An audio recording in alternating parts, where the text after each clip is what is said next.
नमस्कार दोस्तों। जय हिंद, वंदे मातरम। आप सभी का एक बार फिर से बहुत बहुत स्वागत है आपके अपने YouTube चैनल एग्जाम ट्रिकी में। आज दोस्तों हम लोग बात करेंगे अपने पेपर नंबर 12 की आईडीडी वाले बच्चों के लिए, आईडीडी वाले भाई बहनों के लिए। सेकेंड ईयर स्टूडेंट्स हैं आप सभी, और पेपर का नाम है management of group with high support need. Model paper भैया अपलोड किया जा चुका है, देख लीजिएगा।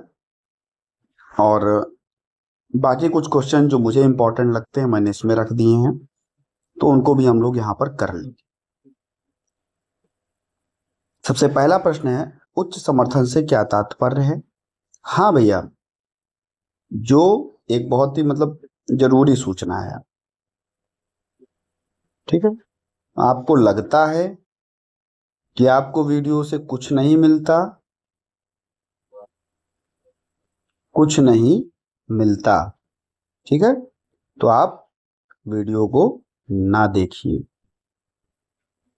मैं बार बार बोलता हूं, अगर आपको कुछ मिलता है, आपको हेल्प मिलती है, आपको लगता है कि भाई क्वेश्चंस आते हैं, तो ही वीडियो को देखिएगा। अदरवाइज अपना समय ना भैया खराब कीजिएगा।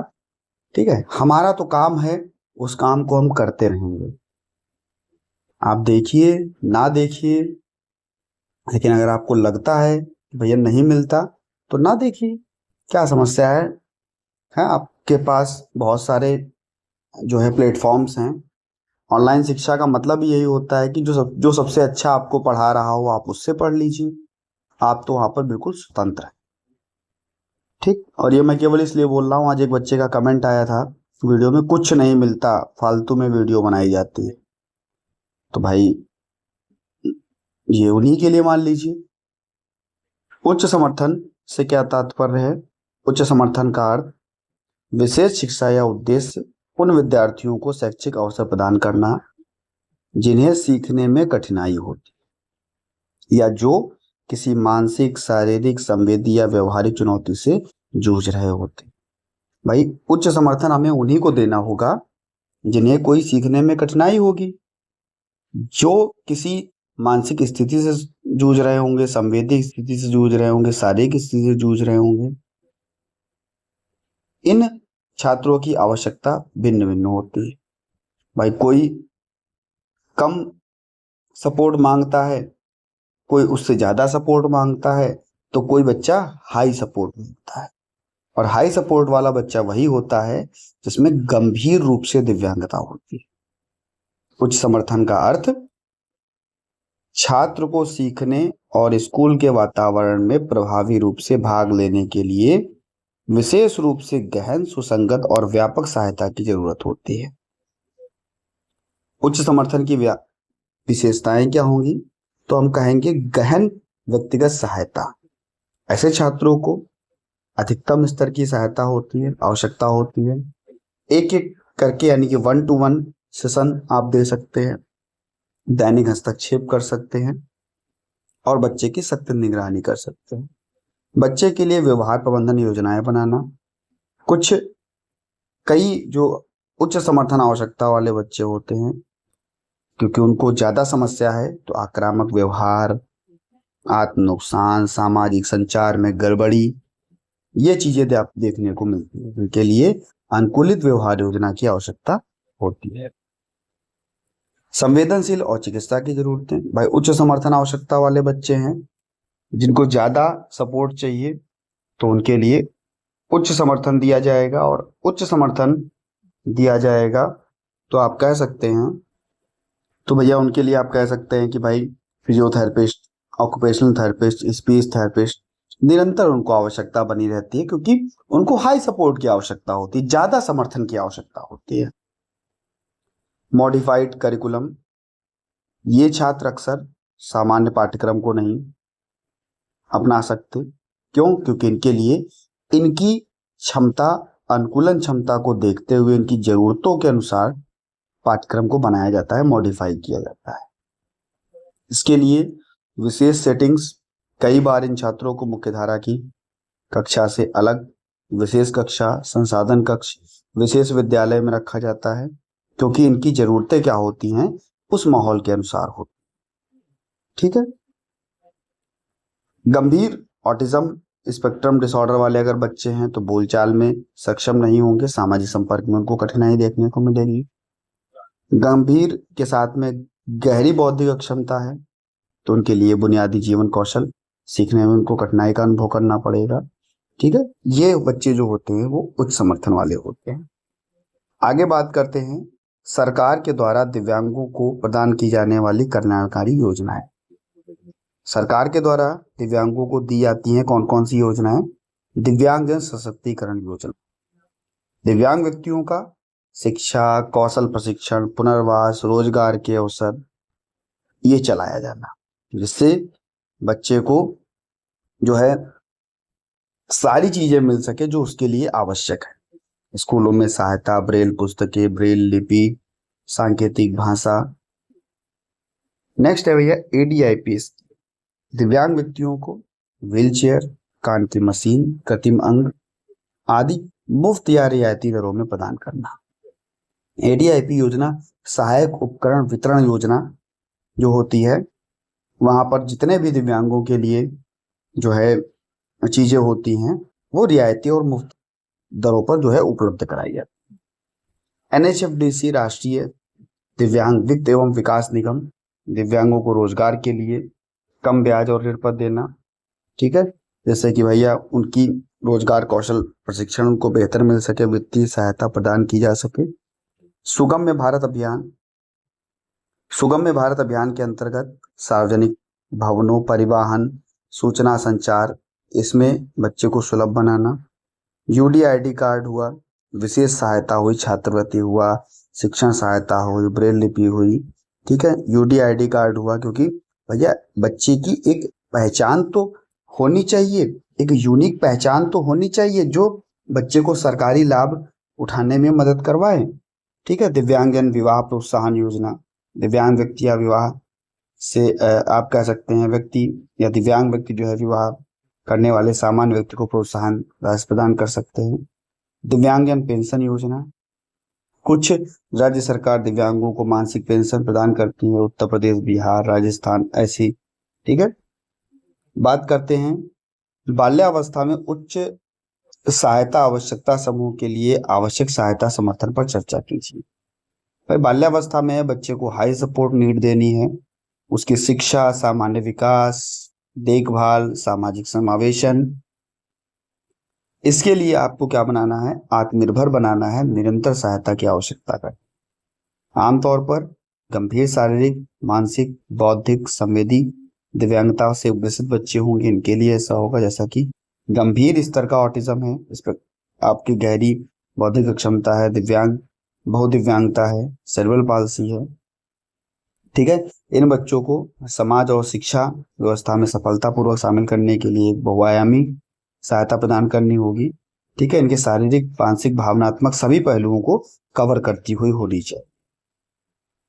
सबसे पहले इन बच्चों को चिकित्सा सहायता देनी होगी। नियमित doctor, neurologist, speech therapist, occupational therapist, physiotherapist ऐसी सेवाएं शामिल करनी होगी। कुछ बच्चों को पोषण सहायता, सहायक उपकरण जैसे श्रवण यंत्र हुआ, व्हील चेयर हुआ, ठीक है, जीवन में इनको आगे बढ़ाने के लिए। ठीक है, बच्चे को जब IP बनाई जाएगी, सीखने का स्तर, रुचियां, आवश्यकता को ध्यान में रख करके बनाया जाए। इसके अतिरिक्त बच्चे को आप भाषा और संप्रेषण में अगर कठिनाई है तो उनके लिए आप स्पीच थेरेपी, सांकेतिक भाषा, वैकल्पिक AAC आप कह सकते हो, आर्गुमेंटिव एंड अल्टरनेटिव कम्युनिकेशन, इसकी जरूरत होती है। इन बच्चों के व्यवहार प्रबंधन के लिए संरचित सामाजिक कौशल कार्यक्रमों और व्यवहार थेरेपी की सहायता की जाती है ताकि वे अपने भावनात्मक और सामाजिक व्यवहार को नियंत्रित कर सके। सामाजिक समावेशन के लिए भी विशेष प्रयास किए जाने चाहिए, जैसे कि स्कूल, सार्वजनिक स्थानों को दिव्यांगजनों के अनुकूल बनाना, ये सारी चीजें। पुनर्बलन को परिभाषित कीजिए। पुनर्बलन क्या होता है? पुनर्बलन क्या होता है भैया? पुनर्बलन के द्वारा ही हम कह सकते हैं कि बच्चे की जो ऐसी गतिविधियां हैं जो बच्चा कम कर रहा है या धीमे कर रहा है, तो उसकी गतिविधियों को हम बढ़ा सकते हैं और गतिविधियों को हम तेज करवा सकते हैं। या एक मनोवैज्ञानिक आधार जो व्यवहारवादी सिद्धांत पर आधारित है, या किसी व्यक्ति या प्राणी के व्यवहार को मजबूत करने या उसकी आवृत्ति को बढ़ाने की एक प्रक्रिया है। इसका उपयोग विशेष रूप से शिक्षण, प्रशिक्षण, व्यवहार प्रबंधन, विषय शिक्षा में किया जाता है। पुनर्बलन वह प्रक्रिया जिसके माध्यम से किसी व्यवहार के बाद दी गई कोई उत्तेजना उस व्यवहार की पुनरावृत्ति की संभावना को बढ़ाती है। भाई अगर आपने अच्छा व्यवहार किया, आपको पुनर्बलन के रूप में कुछ दिया गया, दूसरी बार उस व्यवहार को आप और अच्छे से करोगे, यानी कि पुनरावृत्ति की संभावना जो है वो बढ़ जाएगी। यदि कोई बच्चा होमवर्क करने के बाद में प्रशंसा प्राप्त करता है तो फिर से वह होमवर्क करके लाता है, और ये क्या होता है, सकारात्मक पुनर्बलन होता है। सकारात्मक पुनर्बलन, इसमें किसी सकारात्मक उत्तेजना को व्यवहार के तुरंत बाद प्रस्तुत किया जाता है ताकि वह व्यवहार उसे फिर से मिल सके। बच्चे को अच्छे व्यवहार करने पर चॉकलेट, इनाम, टीवी ऐसी अनुमति देना, जिससे कि व्यवहार की पुनरावृत्ति की संभावना बढ़ जाए। ठीक है। निगेटिव रेनफोर्समेंट, यदि कोई अप्रिय घटना हो रही है, नकारात्मक उत्तेजना अगर है तो उसको हटा दिया जाए ताकि सकारात्मक व्यवहार की पुनरावृत्ति हो सके। छात्र शोर करना बंद करता है, शिक्षक डांटना बंद कर देता है। ठीक है। सिर दर्द होने पर दवा लेने से आराम मिलती है, वैसे ही अगली बार सिर दर्द में दवा लेने से की संभावना बढ़ जाती है, वही आपको देखने को मिलता है। ठीक है। व्यवहार की पुनरावृत्ति होती है आपके रीइंफोर्समेंट से। ठीक है। किसी भी अप्रिय स्थिति से बच्चे को बचाया जा सकता है। नकारात्मक पुनर्बलन, नकारात्मक चीज को हटाना, दंड नहीं लेकिन देना। ठीक है। महत्व तो क्या होगा पुनर्बलन का, तो सीखने की प्रक्रिया में सहायक होगा। जो भी व्यवहार होगा उस कौशल को अच्छा बनाएगा, विशेष रूप से विशेष शिक्षा में बहुत उपयोगी होगा। प्रेरणा को बढ़ाएगा, यदि कोई या व्यक्ति को आप कह सकते हो सकारात्मक प्रयासों के लिए जब इनाम मिलता है तो वो और अच्छे से मेहनत करता है। अनुशासन और सामाजिक व्यवहार में सुधार, पुनर्बलन तकनीकों का उपयोग करके बच्चे के व्यवहार में सुधार लाया जा सकता है। प्रयोग के क्षेत्र में, शिक्षा के क्षेत्र में, विशेष शिक्षा के क्षेत्र में, ठीक है, आप व्यवहारिक थेरेपी में, या सभी जगह पर पुनर्बलन काम करता है, जो कि एक वैज्ञानिक तकनीक है। इसका उद्देश्य वांछित व्यवहार को बढ़ाना और अवांछनीय व्यवहार को कम। इसे एक प्रभावी शिक्षण उपकरण के रूप में व्यापक रूप से प्रयोग किया जाता है, विशेष रूप से उन बच्चों के लिए जिनमें सीखने या व्यवहार की समस्या होती है, चाहे वह सकारात्मक या नकारात्मक। परिवार सहायता कार्यक्रम, इसके महत्व के बारे में ये फैमिली सपोर्ट प्रोग्राम की बात कर रहा है। भाई परिवार की सहायता होगी, जिनका कह सकते हैं कि भाई आप लोग परिवार में पढ़ के भी आए हैं। इसका उद्देश्य है फैमिली सपोर्ट प्रोग्राम, ऐसी योजना प्रणाली जिसका उद्देश्य परिवारों को सहायता प्रदान करना, जो विशेष आवश्यकता वाले बच्चे, दिव्यांग बच्चे इनकी देखभाल करते हैं। उनके लिए विभिन्न स्तरों पर सरकारी, गैर सरकारी, सामुदायिक आधारित चीजों को संचालित करें। होगा क्या भैया इससे? होगा इससे ये कि इसका मुख्य उद्देश्य यही होगा कि मानसिक, भावनात्मक और आर्थिक और शारीरिक रूप से जो असमर्थ बच्चे हैं उनको आप क्या बनाओगे? सक्षम बनाओ। ठीक है भाई, आप उनको समर्थ बनाओ। जो बच्चे, जो व्यक्ति या जो परिवार इन चीजों में जानकारी नहीं है उसके पास, तो उसके जानकारी उसको दिलवाओ ताकि वे आश्रितों को बेहतर देखभाल कर सके, स्वयं भी संतुलित जीवन जी सके। परिवार सहायता कार्यक्रम के मुख्य तत्व कहेंगे शिक्षा और परामर्श से। परिजनों को प्रशिक्षण दिया जाता है ताकि वे विशेष आवश्यकता वाले बच्चों को देखभाल कर सके, और उनको भी काउंसलिंग की जाएगी, उनको भी जो है मेंटल हेल्थ, उनकी मानसिक राहत उनकी बेहतर की जाएगी। परिवारों को आर्थिक सहायता देना, भाई जो भी परिजन हैं, मानसिक भत्ता, अनुदान, ऋण, ऐसी सुविधाएं प्रदान करना ताकि बच्चों की देखभाल अच्छे से हो सके, प्रबंधन अच्छे से हो सके। स्वास्थ्य और चिकित्सा सहायता, परिवारों को मेडिकल चेकअप, दवाइयाँ, उपचार सुविधाएं प्रदान करना। पुनर्वास और थेरेपी की सेवाएं, दिव्यांग या विशेष जरूरत वाले सदस्यों को थेरेपी, स्पीच थेरेपी आदि सेवाओं की सुविधा मिलती है, जिससे वे परिवार का बोझ कम हो सकता है। अस्थायी देखभाल या देखभाल, या सेवा देखभाल करने वाले परिवारजन को कुछ समय के लिए आराम देने के लिए की जाती है, ताकि वे अपनी निजी जिम्मेदारियों तथा सामाजिक स्थिति को संभाल सकें। ठीक है, महत्व क्या होगा, तो कहेंगे परिवार सशक्त बनेगा। भाई जब सारी चीजें परिवार को पता हो जाएंगी, सही जानकारी मिल जाएगी, संसाधन मिल जाएंगे, सहायता मिल जाएगी, तो उसकी जो भी जिम्मेदारियां हैं वो अच्छी हो जाएंगी, वो प्रभावी ढंग से निभा सकेगा।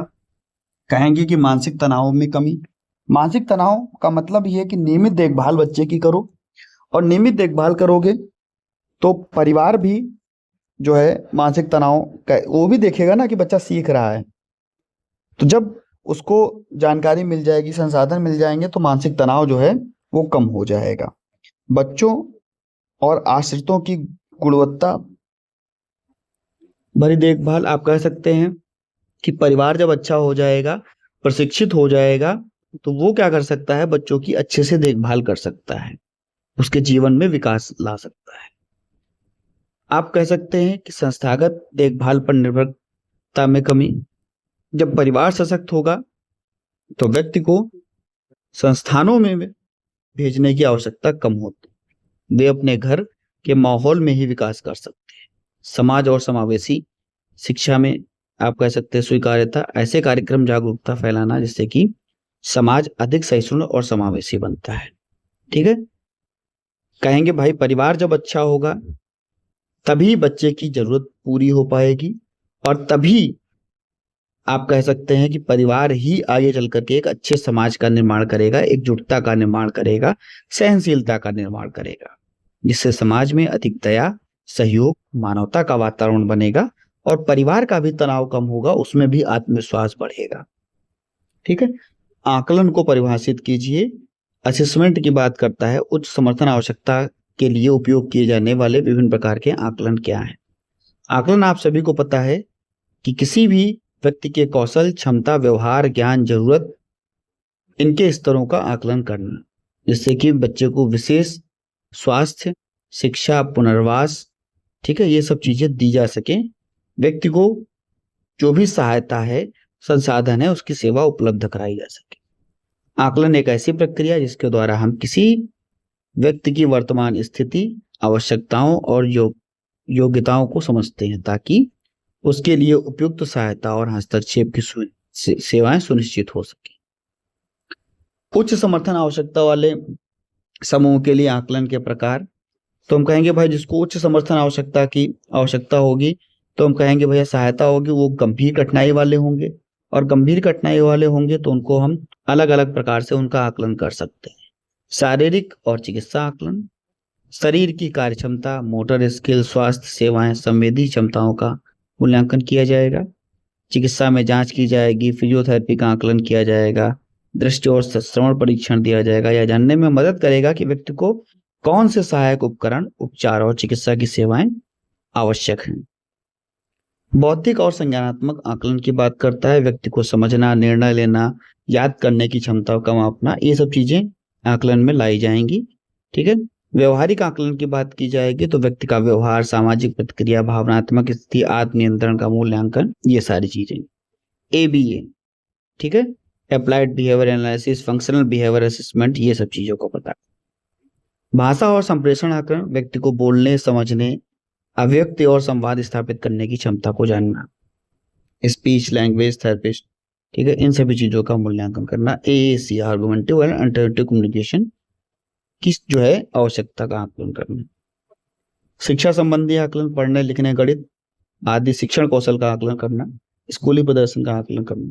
ठीक है, आगे बात करते हैं सामाजिक और आत्म जीवन कौशल का आकलन, व्यक्ति के दैनिक जीवन के कौशल, आत्म देखभाल, समय प्रबंधन और सामाजिक व्यवहार को मापना। किसके द्वारा?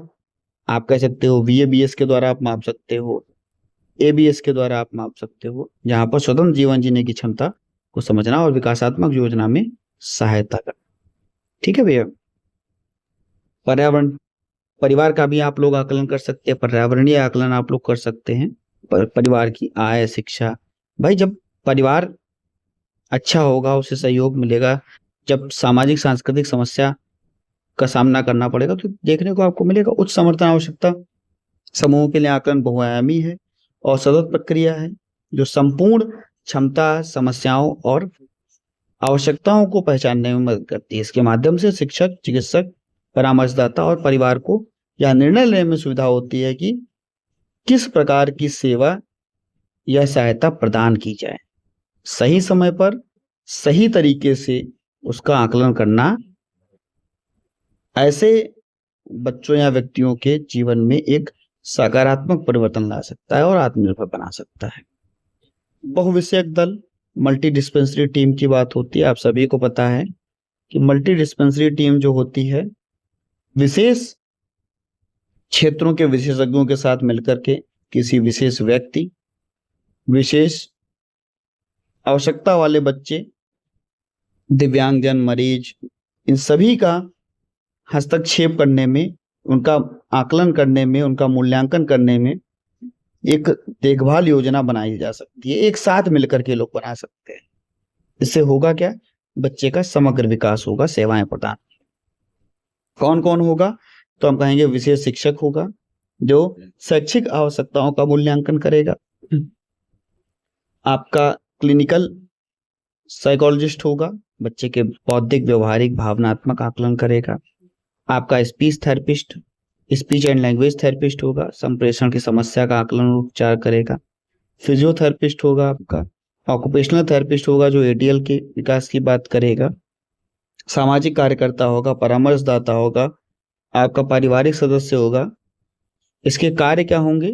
तो समग्र आकलन का, सभी क्षेत्रों में व्यक्ति की स्थिति का मूल्यांकन करना, शारीरिक, मानसिक, बौद्धिक, भाषिक। ठीक है। व्यक्तिगत शिक्षा योजना या हस्तक्षेप योजना बनाना, टीम मिलकर के सबके साथ काम करेगी और अनुकूलित शिक्षण या उपचार योजना बनाएगी। ठीक है। प्रगति की समीक्षा, समय समय पर उसका मूल्यांकन कर देखना कि क्या प्रगति हो रही है या योजना में बदलाव की आवश्यकता है। समन्वय और सहयोग, विशेषज्ञ एक दूसरे के काम की जानकारी साझा करेंगे ताकि सहायता में दोहराव मिल सके, कमी ना हो सके। इसका महत्व क्या होगा? महत्व होगा कि व्यक्ति केंद्रित दृष्टिकोण, केवल बीमारी नहीं बल्कि व्यक्ति के समग्र विकास पर ध्यान देना, प्रभावी हस्तक्षेप करना, जटिल समस्याओं के लिए ठोस समाधान करना। ठीक है। परिवार की भूमिका मजबूत होगी। बहुविषयक दल क्या कर सकता है? बच्चे की शैक्षणिक, मानसिक, चिकित्सकीय, सामाजिक सभी जरूरतों को बेहतर कर सकता है, पूरा कर सकता है। ठीक है भैया। नेक्स्ट अगर हम लोग बात कर लेते हैं आपके युग्म शिक्षण की, पीयर टीचिंग की, क्वेश्चन नंबर 8 है। कहेंगे एक शिक्षण तकनीक जो विद्यार्थियों या छात्रों के साथ मिलकर जो है एक पढ़ाई करते हैं। बच्चे क्या करते हैं? एक दूसरे की मदद करते हैं।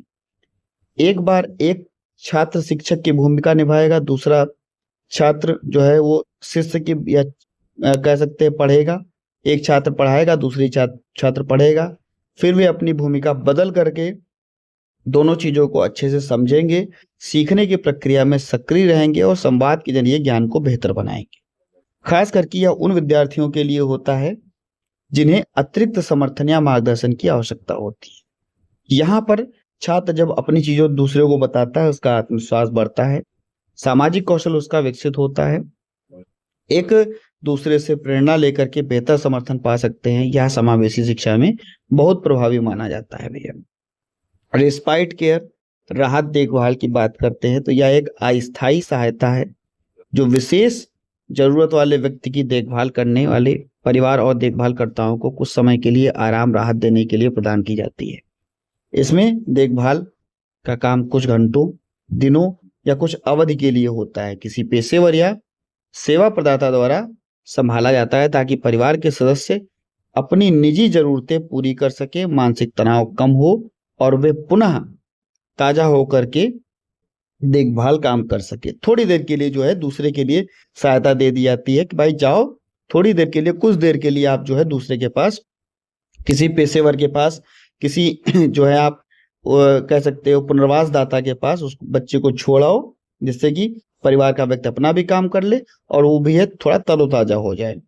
राहत देखभाल परिवार की सहायता और मानसिक स्वास्थ्य के लिए बहुत महत्वपूर्ण होती है, खासकर जब देखभाल लंबे समय तक चल रही हो। ठीक है, लगाव की शैलियों की बात करते हैं।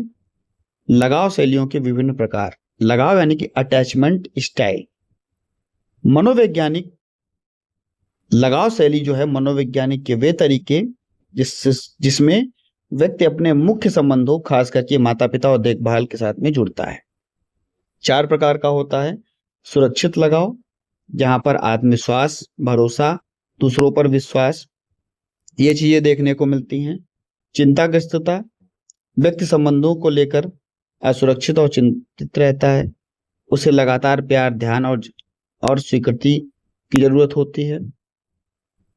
अस्वीकारात्मक प्रतिबंध लगाओ, भाई व्यक्ति भावनात्मक रूप से खुद को दूसरों से अलग करता है। आत्मनिर्भरता पसंद होती है और गहरे कह सकते हो संबंधों से बचता है। भ्रमित या डरपोक लगाओ।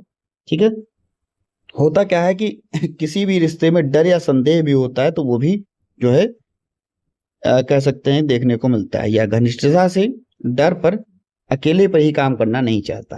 ठीक है, बच्चा काम ही नहीं करेगा, डरेगा तो कोई मतलब ही नहीं है। ठीक है, विकासात्मक स्क्रीनिंग से आप क्या समझते हैं? ये क्या होता है? ये एक ऐसी त्वरित और नियमित प्रक्रिया है जिसमें छोटे बच्चे शारीरिक, संज्ञानात्मक, भाषाई, सामाजिक और भावनात्मक विकास की स्थिति का प्राथमिक मूल्यांकन करते हैं। इसका उद्देश्य होता है क्या भैया? यह पहचानना कि बच्चा सामान्य विकास के मार्ग पर है या उसे किसी क्षेत्र या कह सकते हैं आकलन की जरूरत है। मैं अगर किसी भी क्षेत्र में सहायता की जरूरत होगी, ठीक है, आकलन की जरूरत होगी, तो स्क्रीनिंग से हम जल्दी पता लगा सकते हैं कि बच्चे को किसी प्रकार की विशेष सहायता या हस्तक्षेप की आवश्यकता है या नहीं है।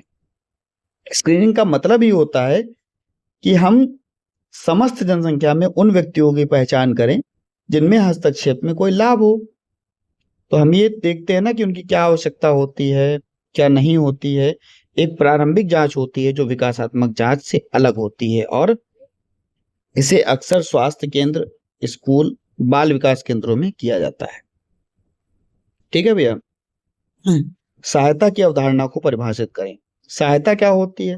भाई हर आवश्यकता के अनुसार, हर समस्या को देखते हुए बच्चे को हम सहायता प्रदान करते हैं जिससे वो बेहतर हो सकेगा, अच्छे से काम कर सकेगा, स्वतंत्र हो सकेगा, समाज में एक अच्छी भावना विकसित कर सकेगा। यह सहायता शैक्षणिक, सामाजिक, भावनात्मक, आर्थिक किसी भी रूप में हो सकती है।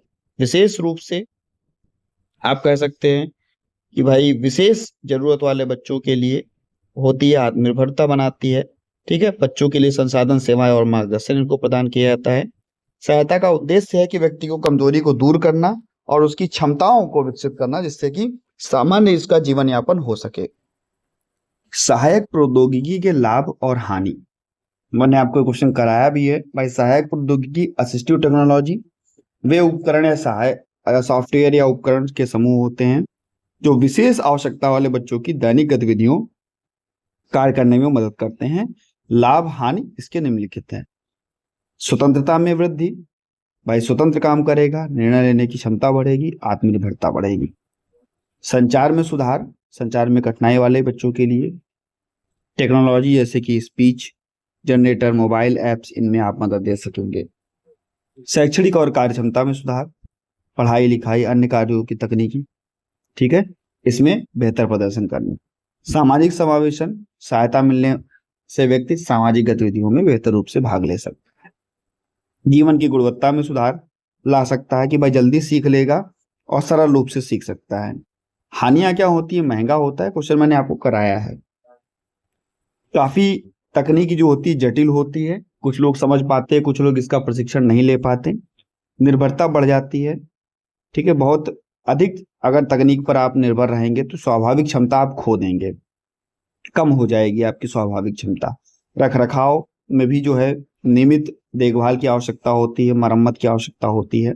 ठीक है, सामाजिक कौशल जो होते हैं वो यहाँ पर खत्म हो जाते हैं। संज्ञानात्मक कौशल क्या है?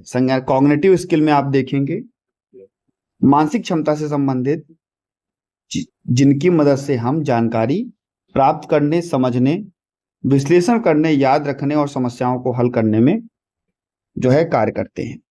कौशल या कौशल हमारे सोचने, सीखने और निर्णय लेने की क्षमता को प्रभावित करता है। ठीक है। ध्यान यानी कि अटेंशन की बात करता है। किसी चीज पर एकाग्रता बनाए रखने की क्षमता होती है ध्यान। स्मृति जानकारी को याद करने और बाद में उपयोग करने की क्षमता। ये आपकी कैसे हो सकती है?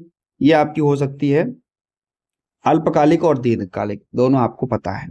सोचने की क्षमता बढ़ाना, समस्या समाधान, प्रॉब्लम सॉल्विंग, खोजने की क्षमता, भाषा कौशल, पढ़ने लिखने सुनने बोलने की क्षमता। ठीक है। सूचना प्रसंस्करण विधि, जानकारी को तेजी से समझने और प्रतिक्रिया करने की क्षमता। ये सभी क्षमताएं जो होती है हमारे मस्तिष्क से आती हैं। विभिन्न स्वास्थ्य संबंधी संसाधनों के बारे में चर्चा कीजिए। ठीक है। जो किसी व्यक्ति, समुदाय या समाज को स्वस्थ बनाए रखने, सुधारने और कह सकते हैं बहाल करने में सहायता करती है। ये संसाधन शारीरिक, मानसिक और सामाजिक स्वास्थ्य से जुड़े हुए होते हैं। पहला, मानव संसाधन, चिकित्सा, नर्स, आपके पुनर्वास कार्यकर्ता, पैरामेडिकल स्टाफ, ये सभी मरीजों की देखभाल करते हैं। इनके लिए स्वास्थ्य की सेवाएं प्रदान करते हैं और अहम भूमिका निभाते हैं। स्वास्थ्य सेवाएं संस्थान, अस्पताल हुआ, क्लिनिक हुआ। ठीक है। स्वास्थ्य आपका प्राइमरी हेल्थ केयर हुआ, प्राथमिक स्वास्थ्य केंद्र हुआ। ठीक। औषधि या चिकित्सा उपकरण, जहां पर आप देखेंगे जांच, सर्जिकल उपकरण, जीवन शैली, वेंटिलेटर, ये सब चीजें। ठीक है। तो ये सब चीजें जो होती हैं आपको देखने को मिलती हैं। बात करते हैं सरकारी सेवाओं में भी देखने को मिलता है। आयुष्मान कार्ड हुआ, आपका यूडीआईडी कार्ड हुआ, जननी सुरक्षा योजना हुई, मिड डे मील हुआ, ये सब चीजें भी आपको सरकारी योजनाओं और नीतियों के तहत देखने को मिलती हैं। तो 15 क्वेश्चन थे, हम लोगों ने समाप्त कर लिए। ठीक है। 15 क्वेश्चन हम लोगों ने यहाँ पर कर लिए। कैसा लगा आपको वीडियो जरूर बताइएगा भैया। पढ़ के जाइएगा, अच्छे से जाइएगा, जितना हो सकता है करा देता हूँ। बाकी आप लोग एक साल पढ़ते ही हैं। मिलता हूँ भैया नेक्स्ट वीडियो में नई जानकारी के साथ में। बने रहिएगा आपके अपने चैनल एग्जाम ट्रिकी पर। धन्यवाद।